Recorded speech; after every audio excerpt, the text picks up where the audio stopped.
Hi, and welcome on behalf of Foundations Wellness Coaching to Tick Bite 101. So in the webinar tonight, we are going to talk about the tick population, tick bites, tick bite prevention, what to do if you happen to get a tick bite, as well as information on Lyme disease. And interestingly enough, if you are somebody who's in the Ohio area, this last week, or I guess a little over a week ago, on April 12th, the Columbus Dispatch newspaper had an article on the front page that said Ohio seeing big surge in Lyme disease cases. So it's interesting and kind of neat to see that Lyme disease is getting talked about more and more. You're seeing more coverage, more information, just more knowledge put out there about it. So that is something that we here are very passionate about bringing education and awareness towards as well.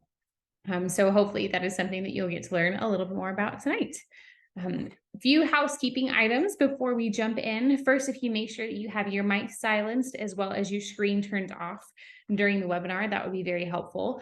And also, if you have any questions throughout the webinar, feel free to send them in a direct chat to Lisa Schumacher. She's going to be our lovely teacher, and she's leading the webinar this evening. So send any of the questions that you have, and we will have time for Q&A at the end of the webinar. So she will go over those questions at the end. So before we begin, I just want to give a brief intro to Foundations Wellness Coaching. So we're the ones hosting and putting on this tonight. As I said, we're really passionate about educating folks about Lyme disease, but also just wellness education in general. So Foundations Wellness Coaching is a holistic practice in Cincinnati, Ohio, specializes in chronic illness, mystery illness, and Lyme disease. Sadly, all those things kind of go hand in hand a lot of times. So our approach in here is to focus on getting down to the root cause of the issue, or to really look at uncovering the root cause of what it is that is blocking your body from healing. So Teresa Hazelmeyer is the founder and the starter of Foundations Wellness Coaching, and she had untreated Lyme disease for 15 years. So a long time that she was just suffering and got misdiagnosis after misdiagnosis, and her body just was a mess. And then she was fortunate to be led kind of down a holistic path and found a lot of healing, and is recovered and in amazing health now. And she's really passionate about helping others find healing and hope as well. So that is part of how Foundations Wellness Coaching started. Teresa knows the ins and outs of Lyme disease and how tricky that can be. And she's continued to grow the team. And we're really just passionate as a whole now in helping people just actually live their best lives and have a full, vibrant wellness that we really should have.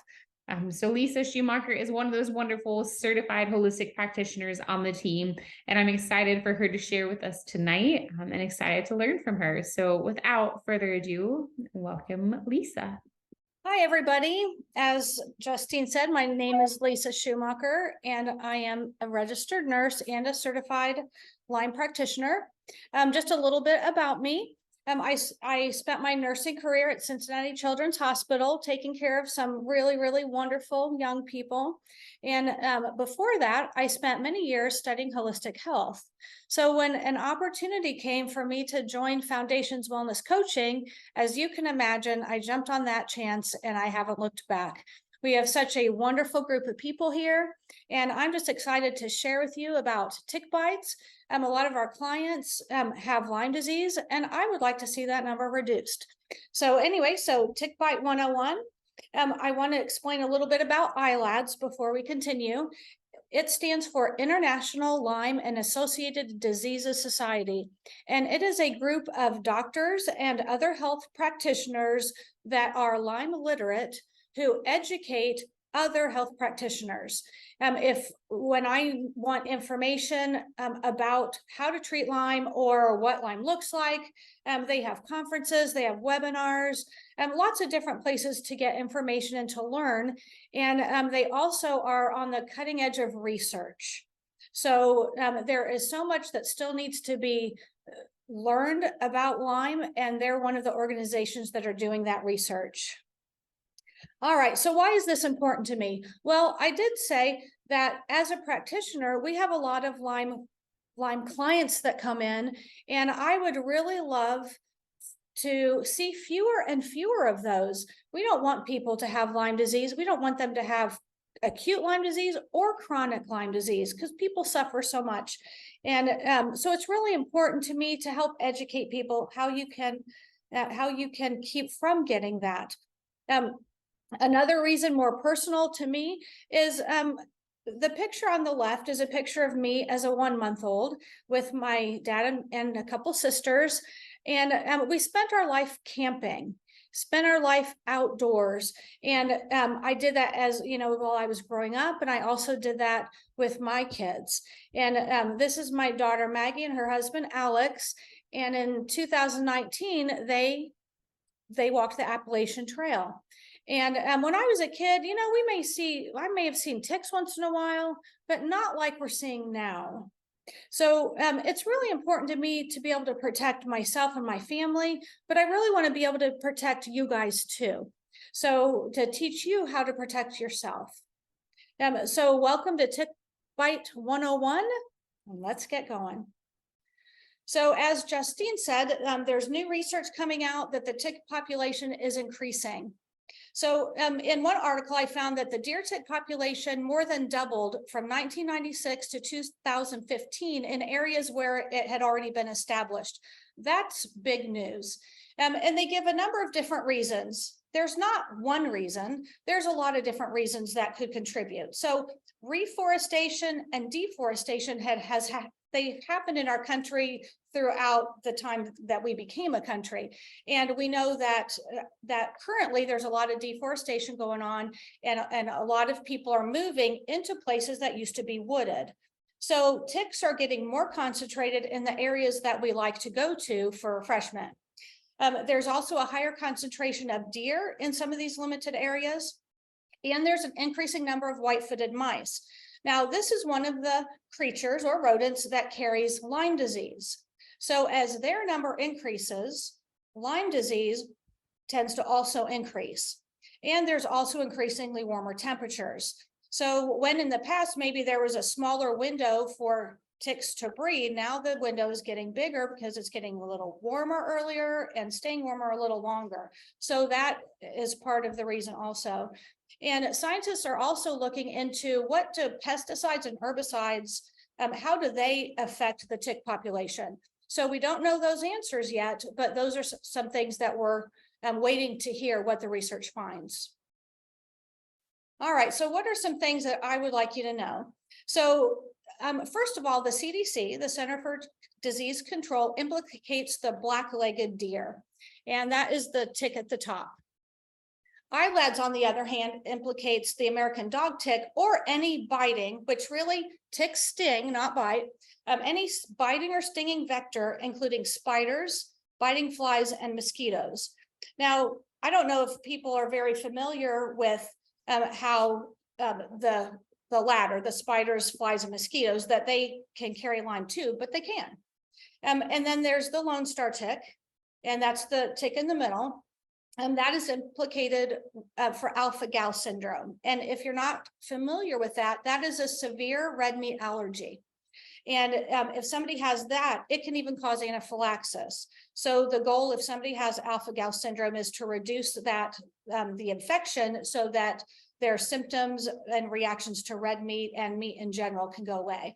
So what I want you to notice about this picture, so that is a picture of a dime. A dime is really small. So look at how small these ticks are. So we have the larva stage, we have the nymph stage, and with each stage, in order to progress, it has to find a host to feed on. If it can't find a host, then it'll never turn into an adult.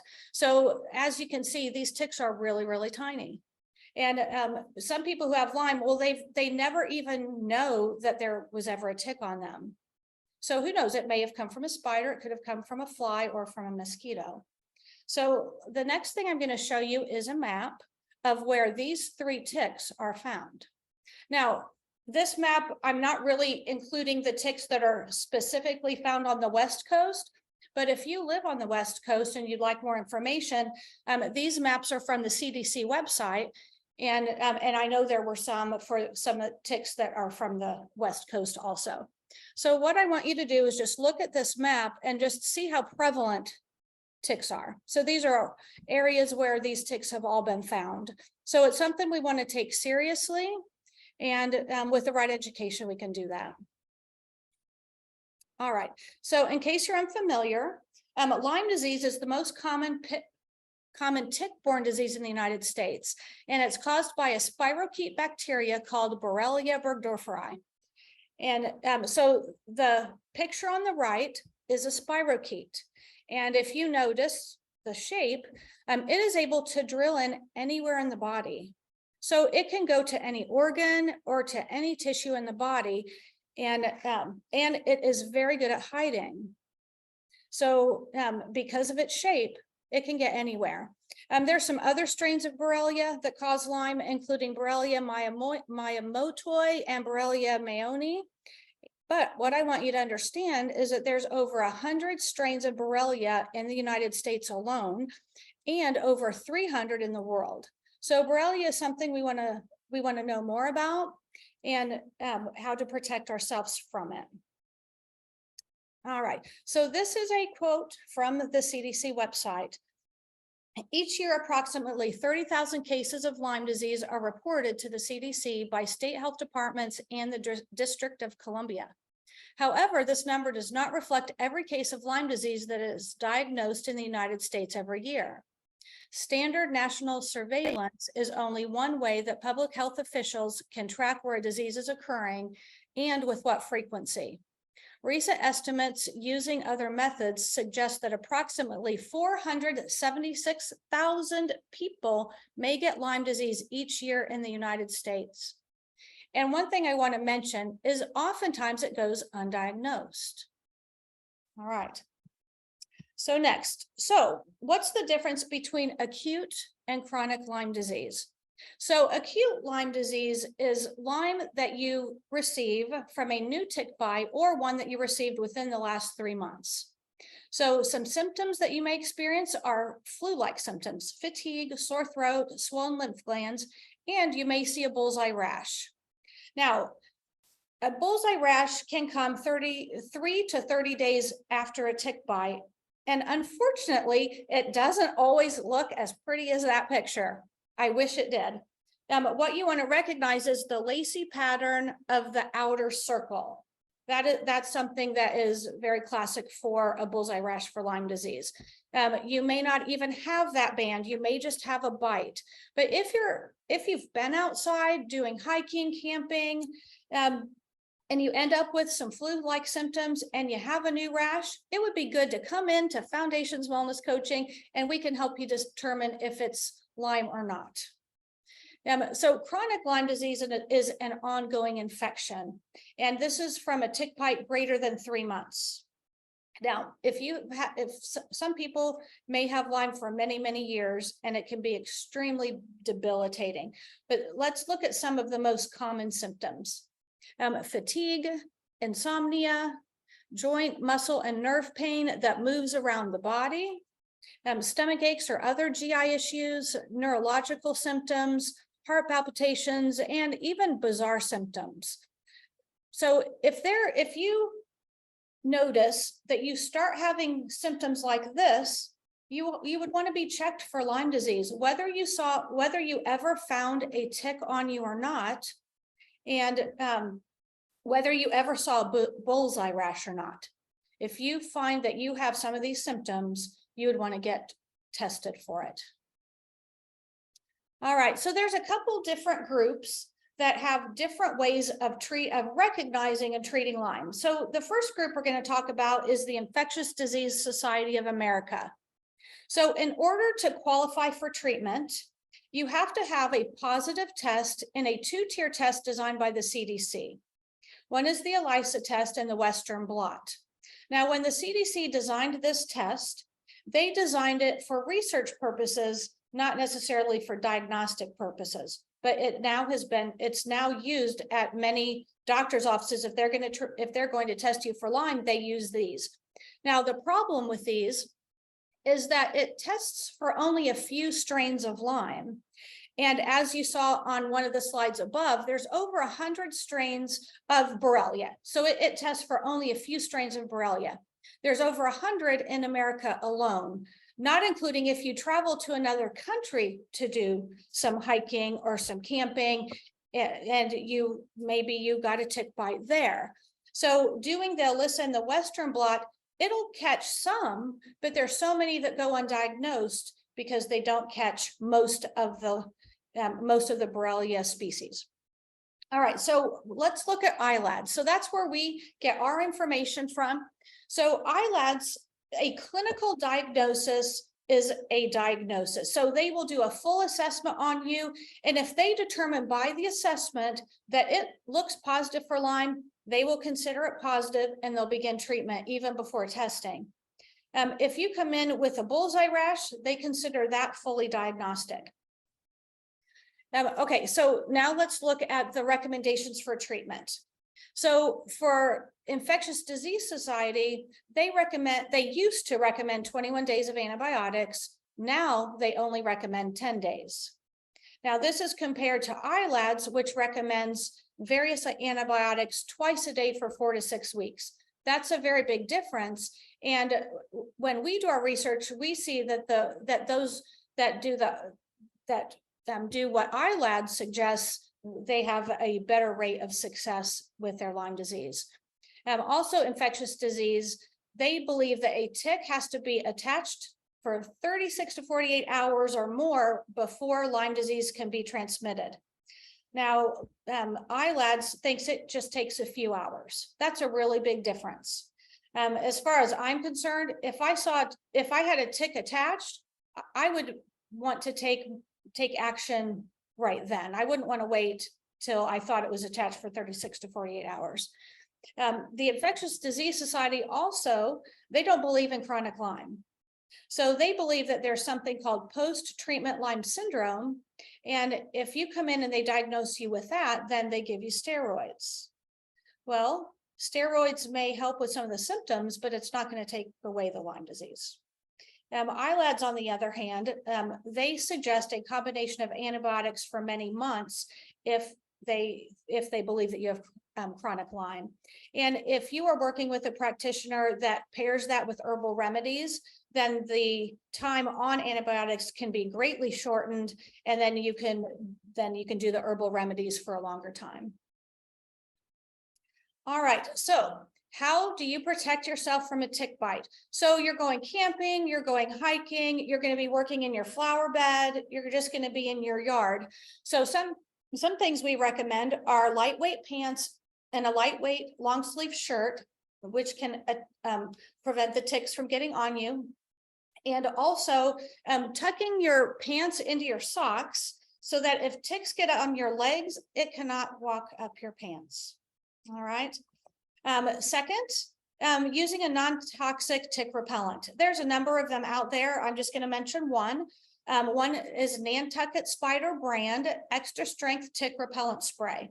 And this is non-toxic. You can spray it on your skin, your hair, and your clothes. And if you're out hiking, we would recommend that you reapply it every 2 hours. Another thing you can do is to purchase the Foundation's Wellness Tick Bite Kit. So this is a very convenient kit that we've put together because we deal with so many people that have Lyme and we want to help you avoid it. So it's a tick bite kit that contains everything you need if you find a tick attached. So different tools, and then it also contains a card that gives full instructions of what to do. So I would have that handy, keep it in your backpack, put it in your camper, have it in if you take a basket around when you're gardening, have it in there so you can act right away. You can also take some herbal remedies with you on your trip so that you can take them if you find a tick attached. One is a liposomal essential oil blend that we make here at Foundation's Wellness Coaching. It's a tick bite formula. There's 3 that I've pictured here: Cryptolepis, Byron White AL complex, and Biocidin liposomal formula for kids. So once you're prepared and now you have gone hiking, what do you do after you hike, after you're camping, when you're going in for the day? You want to check all over your body for ticks. You also want to check your kids, and you want to check your pets. So we also recommend that you take a shower, and then I have a list of some of the places that you don't want to miss checking. So behind your knees, under your underarm area, your scalp, in your hair, in and around your ears, your navel, between your legs, and around your waist. All of those are places that ticks like to hide, and it's really important to check to make sure you don't have one embedded. All right, so what are some ways that you can protect your yard? If you live in an area that you back up to woods or a lot of brush, we recommend that you put a wood chip path or a rock path between the brush or the woods in your yard. Ticks like warm and moist. They do not like hot and dry. So they're less likely to cross a path to get to your yard. There's also if you have a wood pile, there's something called tick tubes or cylinders that trap ticks. And I have a picture of one of those there. And also there is outdoor pest control made by Wondercide that you can spray your yard with. It's something that's non-toxic to you, non-toxic to your pets, and that can help keep the tick population down in your yard. Oh no, a tick is attached. Now what do you do? All right. Well, something I just need to stress is early intervention is the key before it can disseminate widely in your body. People who have chronic Lyme have it widely in their body, and we want to help you avoid that. So what would I do first? I would open my tick bite kit that we made and follow the instructions. That's why it comes. When you find a tick, it can be easy to panic. We don't want you to panic. We want you to get your tick bite kit out, and we want you to look at the card. So iLads recommends using tweezers and then pulling the tick straight up. Okay, get it out of there. We highly recommend not trying to burn it or not applying essential oils to the tick to try to make it back out. When you do that, it tends to burrow further in, and we don't want to do that. Okay, we don't want it to get deeper inside of you. Next, as you can see pictured, there's something called the bug bite thing. It is something that can suction out saliva. So whether it's a tick, whether it's a mosquito, something that has stung you, you can suction out the saliva. It's really a pretty convenient tool. Next, there in the tick bite kit, there is a formula, an essential oil blend, and that can be put immediately on your bite. So that would kill any of the spirochetes that are right under your skin. So that's highly recommended. If you are afraid and want to know if the tick has Lyme, you can get a plastic bag, and then you can put the tick there and send it to tickreport.com, and they can test it for Lyme disease. So if you've gotten bit, you want to keep your eye open for the bullseye rash. Okay, it can appear anytime from 3 to 30 days, and it might not look much like a bullseye, but if you get a new rash, then you want to take action. Call Foundations Wellness Coaching, come in for a tick bite appointment, and we can help you figure out what to do next. And you know what, you don't want to wait to do something until you see a bullseye rash, because as I mentioned before, fewer than 50% of people who end up with Lyme ever saw a bullseye rash. Okay, and if you have a rash, you want to apply the essential oil that came in your kit regularly until the rash is gone. All right, so we have some suggested treatments here, and early intervention is the key. Okay, I can't reiterate that enough. So if you have no symptoms, we recommend 10 days of doxycycline for an adult or amoxicillin for a child, followed by one of the herbal remedies below. So the tick bite formula that I mentioned before, the Byron White AL complex, Cryptolepis, or Biocidin liposomal formula for kids. And so you would do that for 4 to 6 weeks. And this is without symptoms. We don't want to wait for symptoms to appear to start treatment. So the herbal remedies you would do for 4 to 6 weeks. If you do have symptoms, we would recommend the same antibiotics, followed by 8 to 10 weeks past the resolution of symptoms for the herbal remedies. It's really important to not stop the herbal remedies when symptoms stop. That doesn't mean the Lyme is gone. Okay. So 8 to 10 weeks past the resolution of symptoms. All right, so let's see what's next. Oh, that's us. All right, so if you find a tick attached, if you think you've had a tick bite, if you have Lyme disease, or you think you might, if you have a mystery illness and you haven't been able to get help, if you have an autoimmune illness, call us. We treat clients every day for these particular illnesses, and we're here to help. If you would like to detoxify and you need some coaching around that, we see people for that regularly. Or if you just want to move forward in your health, we have people who come in and they say, you know, I just know I could feel better. And they want some coaching around some different changes they can make to feel better. All right, I'm going to turn it over to Justine, and then I'll come back and answer a few questions. All right, everyone. Lisa, thank you for all that information.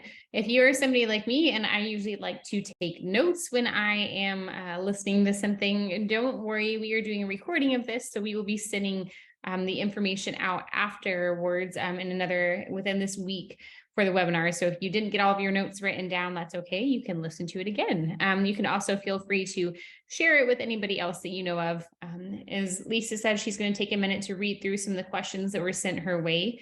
So if you have any other questions on your mind right now, feel free to go ahead and send them. As she mentioned, the tick bite kit is something that we do make in our office. It has a lot of handy tools. It's a nice little cute carrying case that you can have if you're out hiking or in the yard or in your garden basket, whatever you need for that. So after the webinar, one of the emails that you'll receive is a couple of questions. It's going to be a survey that'll take you maybe a minute tops. Just to give us some feedback on the webinar, potential topics for future webinars. As I said, we really love doing ongoing education, not just on Lyme disease, but on wellness in general. So if you take the time to fill out that brief webinar, we have 3 different people who we will go ahead and send a tick bite kit to for free. So if you're interested in that at all, definitely encourage you to take just a moment, and we would love to hear your feedback on things. In addition, you'll have information on ordering the tick bite kit if you are interested in that. And we'll also have some more general information on what an appointment would look like with us. If you do have a tick bite and you're worried about that, or you want some more information on it, those appointments also get priority in our office. So our general appointments for just health and wellness and coaching and support are great, but we also know the time sensitive nature of a tick bite, and that if you are showing symptoms or you're concerned with Lyme, that we want to get you in ASAP. So if you have that, don't worry, give our office a call and we will make it a priority to fit you all in.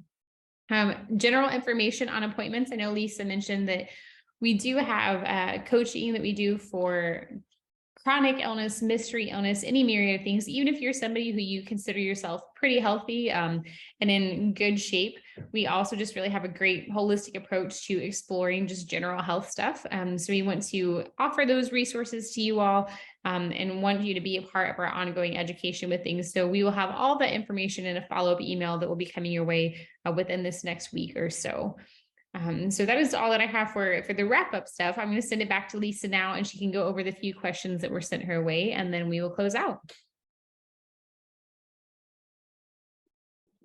All right, so one of the questions I have, do you recommend all of the herbal prophylactic, or is any one okay? Any one is okay. Yep, pick one of those and take that along with you. Somebody also asked if the Nantucket Spider brand was for dogs too. I would look for one that is specific for animals. There are essential oils that are fine for people and not for animals. So I would recommend that you look for one that is specifically for dogs. All right, so one last question is, what do you recommend for someone, a child diagnosed with chronic Lyme, but symptoms are minimal? How do you approach treatment, and can Lyme disease be totally healed? Something that I haven't talked about on this webinar is the fact that the healthier your body is, the better that your body would be able to handle Lyme disease. So Lyme is a stealth infection that takes advantage of a suppressed immune system. So the healthier you can have your immune system, the least likely you'll have Lyme symptoms. So you could have Lyme and have no Lyme symptoms. And if you go through a very traumatic event, or you are not taking care of your health, you have some kind of crisis, Lyme disease can start to be symptomatic. So the goal when clients come in here, one of the pillars is detoxification. So you want to reduce the toxin burden. And as probably all of you know who are on here, there's toxins that can be in our water, in our food, in the air we breathe. Lots of people are spraying chemicals around us. And so just having a lifestyle of detoxification can make it less likely that you'll have symptoms with Lyme. So that's something that we always work with our clients. We work to reduce the Lyme, the Borrelia, and we also work with detoxification. So those are two things that we do with each client that we see. I hope that answered your questions. If you guys have any other questions, you're welcome to call our office and ask, and we can answer those questions for you. And I highly recommend, if you're having any symptoms like the ones that we've talked about here, that you call our office and come in and talk to us. Now, we really like to see people move forward with your health. All right, guys, thank you so much.